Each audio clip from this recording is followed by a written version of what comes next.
Hey guys, it's Crossroads here. Today I want to talk to you about a stock I haven't mentioned in a while, Nubank, ticker symbol NU. And there are some massive catalysts ahead that have been announced just this month that I want to go over. I do believe that Nubank is set for a massive run as long as the macro holds intact.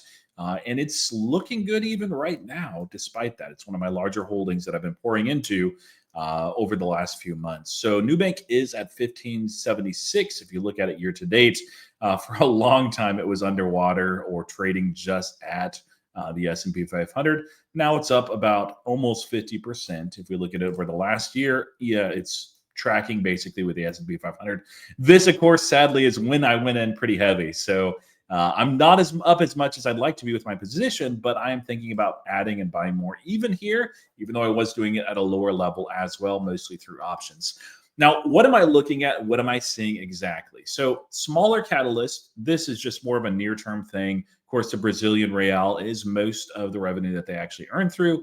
Bottomed out here near the end of the year. As a result, when they reported quarter one, there was a massive loss, not really a loss. They still had a gain, but massive revenue slowdown simply because of the way that they report, not in a dollar neutral term, but because Brazilian real had collapsed. Now, Brazilian real is doing the opposite. So actually, it's been a pretty favorable condition for Nubank overall. But that's a minor thing that short term that really doesn't change your execution.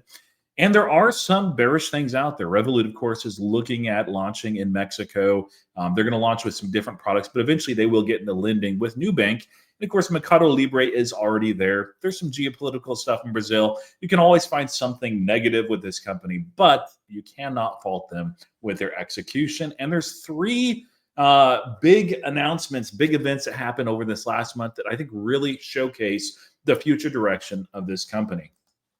So this one is the first of the three. Eric Young was hired as a CTO. They had a couple of C-suite folks that left the company and went to do other things. Not a shocking thing in tech or in fintech either. And Eric Young, when he was brought in, his big focus was basically improving personalization, improving, of course, their customization that they're able to do with their customers. And I think he said it right here. It's an industry that many of us don't actually think about being on the pioneering edge of disruption. But Nubank has a history of really defining a new level of expectation of customer service and financial inclusion. And you can see this like even rolling out. There was somebody that posted on X this week that talked about how disruptive Nubank is simply because it saved them from a potential scam. It was right there in the app, very easy to use. Never use the product. We'll talk about that though in just a moment. But he goes on and he talks about, by the way, this is a full interview that you can listen to if you're a Nubank shareholder. I do recommend it.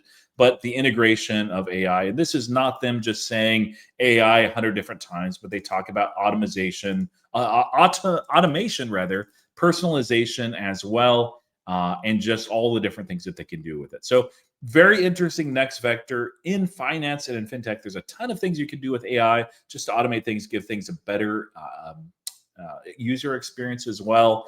And of course, it can help to roll out products for new customers too.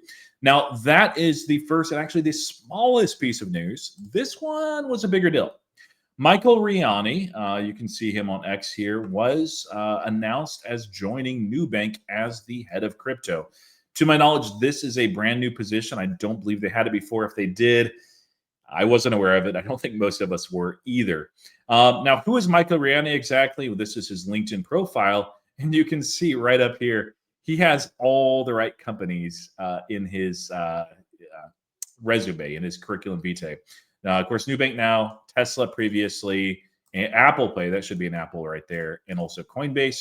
So he understands payments very well. He understands technology very well. He understands crypto incredibly well. And if you look through his resume, you look at his postings, this is an amazing guy. He's, of course, director of product for financial services.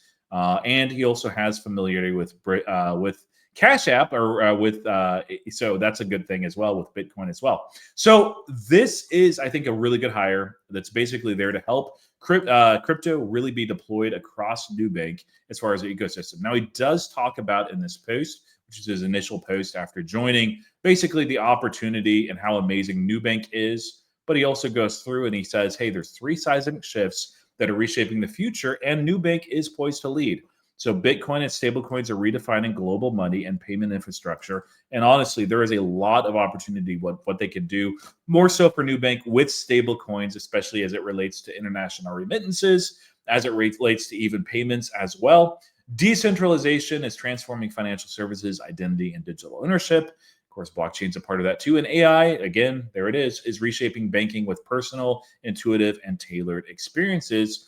And a lot of this, he said, I'm dedicating the rest of my career to Bitcoin and improving the world's money. And he sees Nubank as a place to do that. So it's way too early to actually see what this looks like specifically for Nubank. We have a few hints as far as job postings, as far as some postings from certain individuals as well, but there's nothing concrete yet.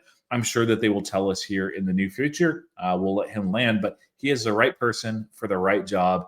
And that's actually really exciting to see what this company that handles technology very well, it is incredibly disruptive, does. Now, one quick thing before we get into the last announcement, which is massive.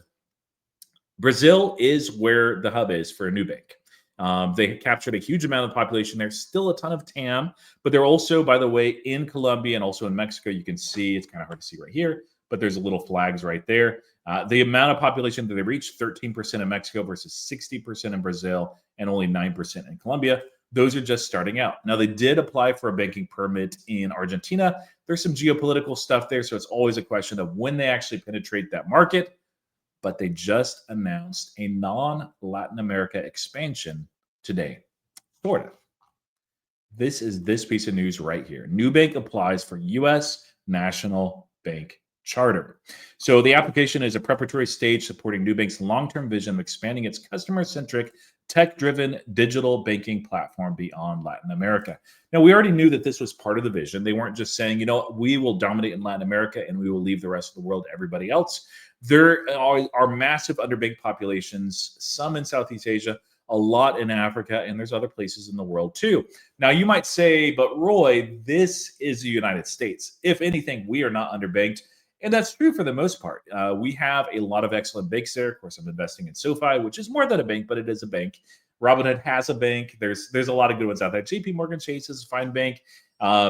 But nevertheless, they're going after the United States. Now, this is going to take some time because when you apply for a national bank charter, it isn't just granted like in the next 3 days. This can be a process that takes months, if not years. So this is probably something that they will start vectoring into early next year, not early next year, late next year rather. But we'll have to see how that goes. It's very little doubt, though, that they'll be able to achieve that with the OCC as well, especially because the OCC is running a little bit more actively. And you can see right here, it says pursuing a national bank charter positions Nubank to unlock new possibilities within the U.S. financial landscape. Today, our core focus remains on delivering growth in our existing markets, where we continue to see substantial opportunities for expansion. And even in Brazil, like they did a great job in their previous earnings. I've looked at that before, but they're just hitting the tip of the iceberg as it relates to the TAM, because there's many products in finance that you can offer to your customers. But they say at the same time, applying for a U.S. national charter helps us better serve our existing customers based in the country, and in the future connect with those who share similar financial needs and could benefit from our products and services. What exactly is the CEO, David Velez, talking about? Well, of course, international travel is a thing, and there are many people that travel here to the United States that use Nubank, that they are living and working in Latin America, that are missing a lot of functionality and features just because Nubank isn't here in the United States. There's still some things you can do, but it hinders them a little bit as well. Now, they did talk a little bit about the rollout here. They said that the National Banking Charter will help them with innovation, scale, so forth, and eventually offering deposit accounts, which is one of those first big steps that they have. They've launched the local depositories for Mexico and also Colombia. Credit card lending, digital asset custody, reflecting compliance first mindsets of operations, basically where they're at right now. So this is not them saying, hey, we'll just do like a little launch and we'll do that just for customers that are maybe working or living in the United States. They see a big opportunity here. And in the Latin American population here in the United States, I've seen some banks handle the translation gap and the language gap a little bit. And some offer some really good products, but I would say that that's a pretty underbanked population here in the United States as well. I think that they'll penetrate this very well. In fact, there's a lot of people, whether Legal or illegal doesn't really matter in this context, but they're here and they oftentimes send money back home into new bank accounts as well. So I think that this is actually going to be an easier growth vector than you might expect given the nature of the competition. Now, is this bearish for SoFi? I know some of you are probably wondering. I would say not really. The TAM is so massive, especially in the United States, for banking. Of course, SoFi is more than just a bank. Nubank, I would say, is also more than just a bank, and they're frankly incredible. So it's not like amazing whenever a new company enters the market, but SoFi has, I think, multiple years before there's any kind of credible competition from Nubank. And even when it comes, the TAM is so massive and so large that I think both can win. Really, I think those that are going to be hurt the most are the old legacy banks, the orthodoxy, those banks that are offering very little for customers. My former bank, Wells Fargo, still have some money in there. Yeah, they're charging me to keep just a tiny bit of money in there, and I'm likely to close that out here in the next month or so. I think a lot of those banks, now they're not going to disappear overnight, but a lot of them will slowly atrophy and end up maybe consolidation will happen in those markets as well. Older customers, I don't know if they'll switch away, but younger want something better out of their bank. And Nubank, much like SoFi, offers that. Anyway, let me know what you think in the comments about these three pieces of news. Which do you think is the most significant and exciting for you? And if you're not in Nubank already as an investor, let me know what's keeping you out of it. Maybe it's the geopolitical stuff. I certainly understand that. Myself, Nubank is still, actually a large global bank, but I think that it is actually positioned to become the largest bank by market cap in the world. That may take 20 years, but I'll be here to enjoy it, hopefully. Anyway, thank you for watching, commenting, and subscribing. And until next time, happy investing.